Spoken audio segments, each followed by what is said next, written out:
তো বন্ধুরা, আজ এসে পড়লাম আম ডালের রেসিপি নিয়ে। তো আম ডাল তো এখন গরমের মধ্যে সবারই খেতে ভালো লাগে, তো আমিও বানিয়ে নিলাম। তো দেখুন, এখানে আমি দুটো আম নিয়েছি আর মসুর ডাল নিয়েছি। তো মসুর ডালটাকে আমি ভালো করে ধুয়ে নিয়েছি আর এদিকে জল বসিয়ে দিয়েছি। জলটা হালকা একটু বাবলস ওঠার পর আমি এখানে ডালটা দিয়ে দিলাম। তো আপনারা এটা মুগ ডাল দিয়েও করতে পারেন, আবার অন্য ডাল দিয়েও করা যেতে পারে। তো আমি এখানে আজকে মসুর ডাল দিয়ে করছি। তো ডালটাকে আমি এভাবেই বয়েল করে নেব। কুকারেও বয়েল করা যাবে, তবে আমি ভাবলাম যে আজকে এরকম করেই ওপেনভাবে বয়েল করি। তো তারপর একটু নুন দিয়ে দিলাম, নুন দিয়ে নাড়াচাড়া করে দিলাম। করে এবার এটা বয়েল হোক, আমি ততক্ষণে আমগুলোকে ভালো করে কেটে জলে ভিজিয়ে রেখে দেব। তো এখানে আমি ডালটাকে কিছু সময় ঢেকে দিচ্ছি, আবার ঢাকাটা খুলে দিতে হবে, না হলে ডালগুলো উপর দিয়ে পড়ে যাবে। তা আমি প্রথমে ক্যামেরাটার স্ট্যান্ডে লাগাইনি, না লেগে এক হাত দিয়ে কাটতে গেছিলাম, কিন্তু হচ্ছিল না। তো কি করব, তারপর স্ট্যান্ডে লাগিয়ে নিলাম মোবাইলটা, যাতে দেখাতে সুবিধা হয়। আমার কিন্তু স্ট্যান্ড আছে, তাও কি হয় সব সময় না লাগাতে ইচ্ছা করে না। তো আমি কি করি, হাতে নিয়ে ঝটপট করে করে ফেলি, ভিডিও বানিয়ে নিই রান্নার ভিডিওগুলো, কিন্তু স্ট্যান্ডে আর লাগানো হয় না। দেখুন কি অবস্থা, আমটা এদিক ওদিক চলে যাচ্ছে। তো তারপর আমি এই যে স্ট্যান্ডে লাগিয়ে নিলাম এবার মোবাইলটাকে। মোবাইলটা লাগিয়ে এবার সুন্দর করে দুই হাত দিয়ে ভালো করে ছুলে নিচ্ছি। তো এই পিলারগুলো থাকলে কিন্তু ছুলতে খুবই ইজি হয়ে যায়, আর এক সমানভাবে কিন্তু পিল হয় আর বেশ ভালো হয়, দেখতে সুন্দর লাগে। তো আম দুটোকেই আমি সুন্দর করে ছুলে নিচ্ছি। আমগুলো কিন্তু বেশ টক ছিল, আর খেতে কিন্তু বেশ ভালো লাগে গরমের মধ্যে টক ডাল। তো দুটো আম নিয়েছি, দুটো আমকে আমি সুন্দর করে ছুলে নিচ্ছি।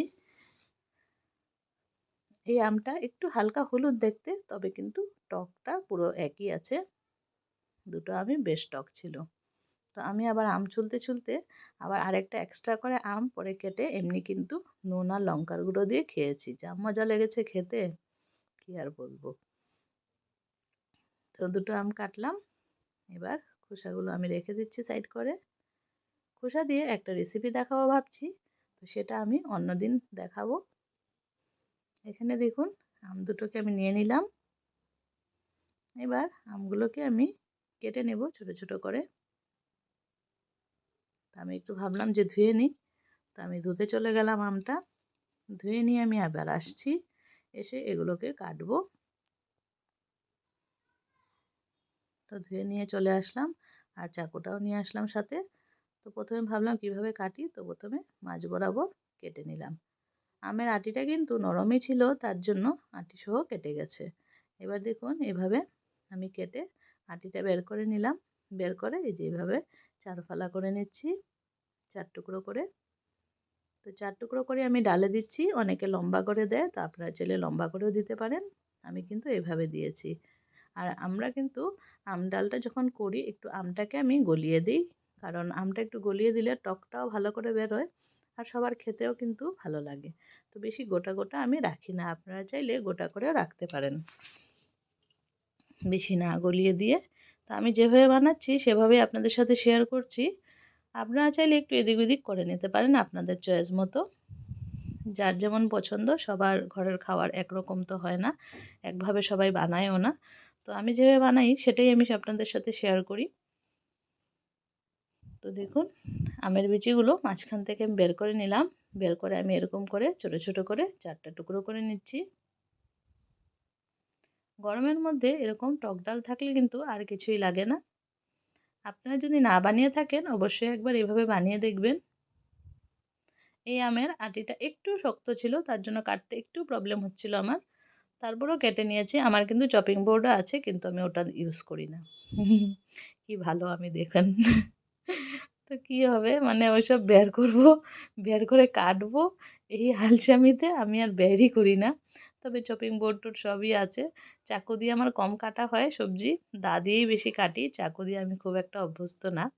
তার জন্য কি হয়, আমার চপিং বোর্ডটা আর ইউজ করা হয় না। তবে এখন থেকে ভাবছি কিছু কিছু জিনিস চাকু দিয়ে কাটবো, চপিং বোর্ডে কাটবো, দেখতেও ভালো লাগবে আর ভিডিওটাও বেশ সুন্দর হবে। তো দেখুন, মুসুর ডালের উপরে যে ফেনাটা উঠেছে এটা কিন্তু আমি ফেলে দিচ্ছি। এটা তো ফেলে দিতে হয়, আপনারা সবাই জানেন। তো আমি এইভাবে যতটুকু পারছি উপর থেকে ফেলে দিচ্ছি। ফেলে দিয়ে আরও কিছু সময় ডালটাকে সিদ্ধ করব। ডালটা কিন্তু সিদ্ধ হয়নি এখনও, একটু টাইম লাগবে যেহেতু আমি এভাবে করে সিদ্ধ করছি। আর কুকারে করলে কিন্তু আরও চটজলদি সিদ্ধ হয়ে যায়। এবার আমি একটা গামলার মধ্যে সামান্য একটু লবণ দিয়ে দিয়েছি। লবণ দিয়ে আমি আমগুলো একটু ভিজিয়ে রাখছি, যাতে আমের মধ্যে যদি কিছু কষ থাকে সেটা বেরিয়ে যাবে। আমের মধ্যে তো কষ থাকেই, জানেন আপনারা। তো তার জন্য আমি একটু সামান্য লবণ জলে ভিজিয়ে রাখছি কিছু সময়, যতক্ষণ না আমার ডালটা বয়েল হচ্ছে। তো আমি ওটা ঢাকা দিয়ে রেখে দিলাম। আর ডালটা দেখুন অনেকটা বয়েল হয়ে গেছে, আর একটু বয়েল হলেই হয়ে যাবে। তো আমি আরও কিছু সময় ঢেকে দিলাম। ঢেকে ঢেকে কিন্তু আমি ডালটাকে বয়েল করে নিচ্ছি। দেখুন এবার অনেকটাই হয়ে গেছে, আর একটু হবে, ব্যাস তারপরেই কিন্তু ডালটা পুরোপুরি আমার কুক হয়ে যাবে। তো এই যে এখন দেখুন ডালটা হয়ে গেছে। তো ডালটাও এদিকে হয়ে গেছে, আর এখানে আমগুলো আমার ভেজানো হয়ে গেছে। এবার আমটাকে আমি তুলে এক সাইড করে রেখে দেবো, জলটা ঝরিয়ে নেব আমের। আর এখন আমি কড়াইতে দিয়ে দিচ্ছি সামান্য একটু সর্ষের তেল। তেল তো বেশি লাগবে না, ডালে ফোড়নে যতটুকু তেল লাগে ততটুকু দিলেই হবে। তেলের মধ্যে সামান্য একটু নুন দিয়ে দিলাম, কারণ কি আমি এখানে শস্য দেব। তো শস্যটা যাতে বেশি না ফুটে তার জন্য একটু লবণ দিয়ে দিলাম। তারপর তেজপাতা আর শুকনো লঙ্কা দিয়ে দিলাম। দিয়ে এটা একটু ফোড়ন হোক, মানে একটু লাল লাল হোক, ভাজা ভাজা হোক। তারপর আমি এখানে সর্ষেটা দিয়ে দেবো। কালো সর্ষে আমি ইউজ করছি। তো এই যে সামান্য একটু কালো সর্ষে দিয়ে দিলাম, দিয়ে এটাকেও নাড়াচাড়া করে নিচ্ছি। তো ফোড়নটা আমার দেওয়া হয়ে গেছে। এবার আমি কেটে রাখা আমগুলো দিয়ে দেব।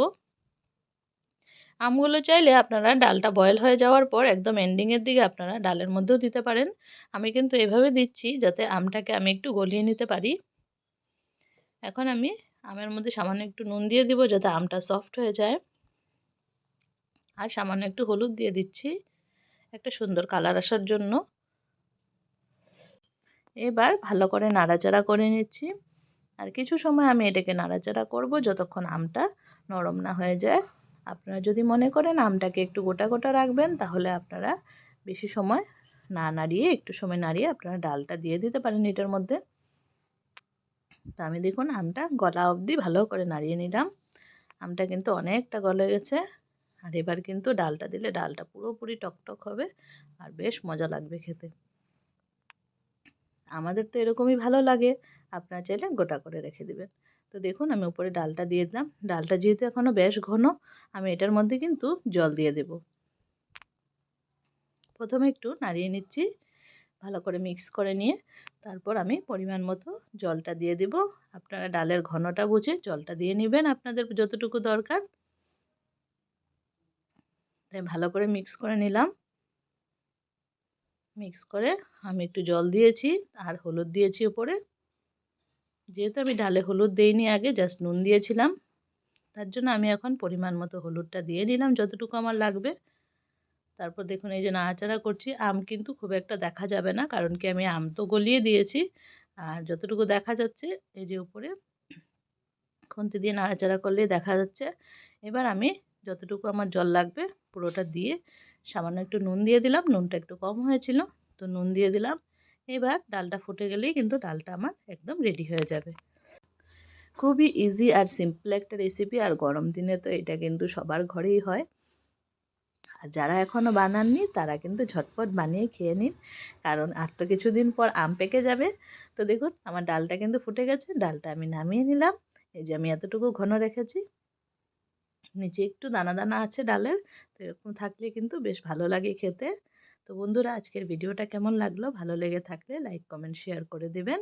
আর যা চ্যানেলে নতুন বন্ধু আছেন প্লিজ চ্যানেলটিকে সাবস্ক্রাইব করে বেল আইকনটা প্রেস করে রাখবেন, তাহলে আমার ভিডিওজের নোটিফিকেশন সবার প্রথম আপনাদের কাছে পৌঁছে যাবে।